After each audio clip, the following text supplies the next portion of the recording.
बहुत समय पहले की बात है, लगभग 700 साल पहले, जब दक्षिण भारत के मंदिरों में ध्यान, भक्ति और शांति का वास था। श्रीरंगम मंदिर उस समय संपन्न, धन धान्य और अद्भुत वास्तुकला का प्रतीक था। यहाँ हर दिन हजारों भक्त भगवान रंगनाथ स्वामी के दर्शन करने आते थे। सन 1311 ईस्वी, एक खबर ने पूरे श्रीरंगम नगर को हिला दिया। दूर उत्तर से एक क्रूर सेनापति, मलिक काफूर, दिल्ली के सुल्तान का आदेश लेकर दक्षिण के मंदिरों को लूटने निकल पड़ा था। काफूर की सेना हजारों सैनिकों से भरी थी, जिनके पास तलवारें, भाले और ध्वंसक रथ थे। उसने पहले कई छोटे बड़े मंदिरों को लूटा और अब उसका अगला निशाना था श्रीरंगम का विशाल मंदिर। जब ये समाचार श्रीरंगम पहुंचा तो पुजारी, सेवक और सभी भक्त भयभीत हो गए।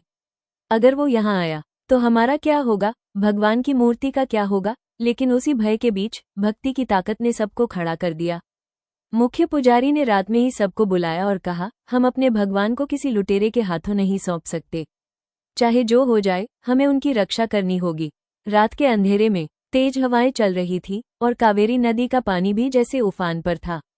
कुछ विश्वासपात्र सेवकों ने भगवान रंगनाथ की मूल मूर्ति को उठाया और उसे मंदिर के अंदर एक गुप्त भूमिगत तहखाने में छुपा दिया, जिसे सिर्फ कुछ ही लोग जानते थे। साथ ही भगवान की उत्सव मूर्ति को पालकी में रखकर कुछ भक्त तिरुपति और फिर कर्नाटक के मेलुकोटे की ओर निकल पड़े। वे दिन रात छिपते छिपाते, जंगलों और पहाड़ों से गुजरते हुए भगवान को सुरक्षित ले गए।